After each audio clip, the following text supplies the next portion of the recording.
Pozole Rojo.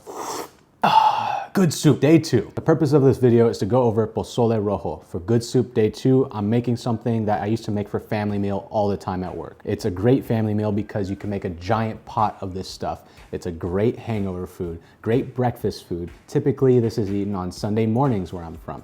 So in this one, I'm utilizing pork spare ribs, some pig feet, and the most important is guajillo chile. I'm gonna be utilizing pig's feet. Pretty standard. It adds a lot of that real pork flavor and nice fattiness. Then I have these really nice pork spare ribs that I'm going to just roast off to get some nice color before tossing them into the soup pot. Typically, I would use pork butt for this recipe or pork shoulder. I've never used pork spare rib, but I wanted to do it because I like spare ribs. These looked really nice. They have all the bones on them too, so that's gonna add some flavor and depth to our stock. Probably just trim it right here. It's gonna give them a little trimmy trim between the bones so they're a good bite-sized portion. And as I said, typically it's pork butt, pork shoulder, not usually pork ribs, but I think this is gonna be delicious. So I'm gonna do pork ribs instead of the pork butt. You can also maybe do lamb like the pozole verde I just did with lamb shank. And if you don't have lamb shank, or maybe you're vegetarian, might as well do a vegetarian pozole and just utilize a lot of heavy veg. And then I'm gonna be adding in a pig's foot to this recipe. Now I'm going to spread these out evenly on a couple of sheet trays like this. I'm gonna toss them in the oven at 450 degrees Fahrenheit so I can get some good color on this, because the more color, the more flavor is gonna be in my stock. All right, just tossing these into an oven on high. This is just to get a little bit of color on this first, that's all. Now while that's roasting off, I'm gonna start making the base of the soup. This is the most important part. We're gonna be utilizing chile guajillo. I have these from Spice Tribe, which you can find linked below. This is what you're looking for right here.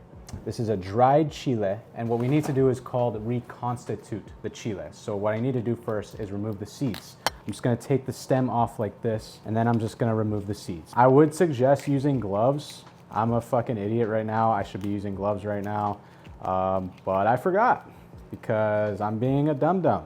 But use gloves. These are really hot, so if you touch your eyes or something, it's gonna hurt. But it's okay. I only need about a couple cups of chile guajillos. You can find these in the Mexican aisle of your grocery store. They're typically right next to where they have all of the tamale corn husks and stuff.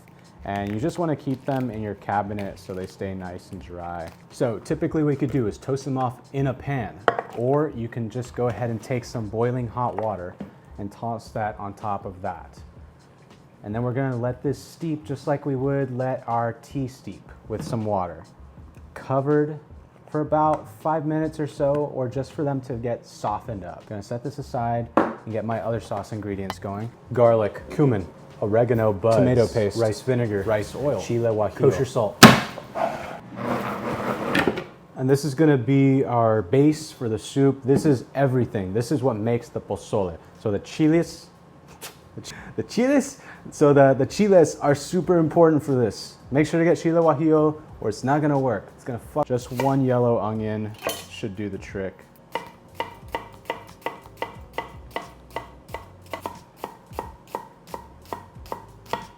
This is something I see a lot of people do, by the way. They have this little nub left over after cutting the onion, and they'll usually like toss it.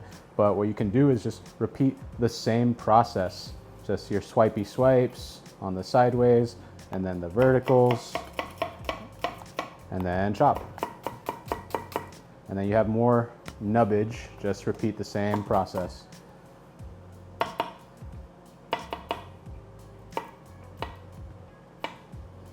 And now I'm left with this like half a nipple onion end situation. All right, now check this out. These are my cooked off pork ribs. I'm just gonna drain off all the fat. I'm going to utilize the fat from this pork to cook off my onions. So it's gonna be all pork fat in my soup. There we go. Now we're talking. Now we're going. Now we're cooking, bro. Look at that. So we're just gonna saute these onions off. Then I'm gonna add in the sauce and I'm gonna cook that off on medium heat just for about a minute or two. Then I'm tossing in the pork ribs. Next up, I'm taking the blender and I'm tossing in chicken stock to that same blender just so I can get all of that sauce out, all the yum yum flavor, and then toss in that flavor into my pot. And then canned hominy. You can do nixtamalized corn, but this is just the standard, easier method. Just take a can of hominy, rinse it off in water, and then strain. Toss that into the pot. Now, at this point, I would tell you to just leave it on the heat for about 3 to 4 hours. But I put this in a pressure cooker today, so it's gonna take me around 30 to 45 minutes. Maybe let's do 35.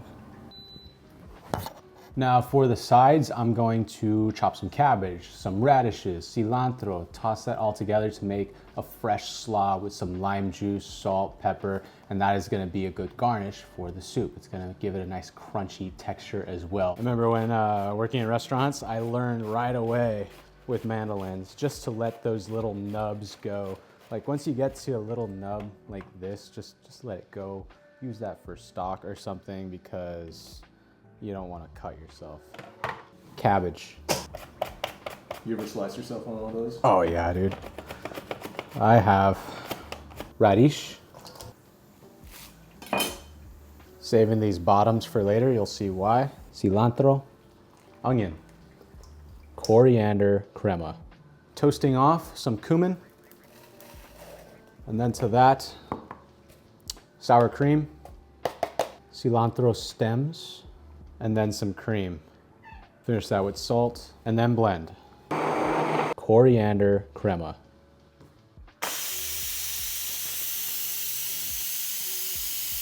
I'm just releasing the pressure. If you guys don't know what this is, it's basically an electric pressure cooker. This is great if you don't want to take forever to cook your pozole.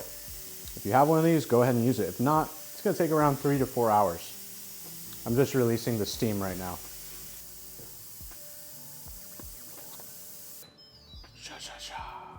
Oh, that smells so good.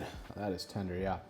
Just check the tenderness of your pork before proceeding. Mine is tender as fuck, so I'm good to go. This is the color you want with your pozole. It should be deep dark red. If it's not that color, maybe add a little bit more tomato paste, but definitely chile guajillo is where you're gonna get this color from. I'm gonna toss in some chopped cilantro. And I'm just gonna season this to taste with salt and MSG.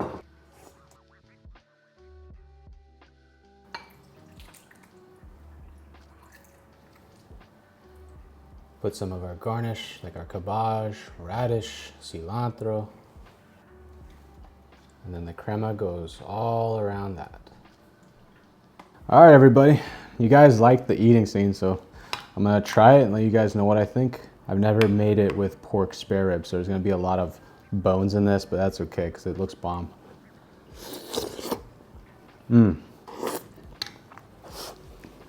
Yum. Take a fresh corn tortilla, little dippy dip. Nothing wrong with that. This is the best hangover food too, by the way. Such a fucking good hangover food. Ah, it's delicious. Let me know what soup you want in the comments down below.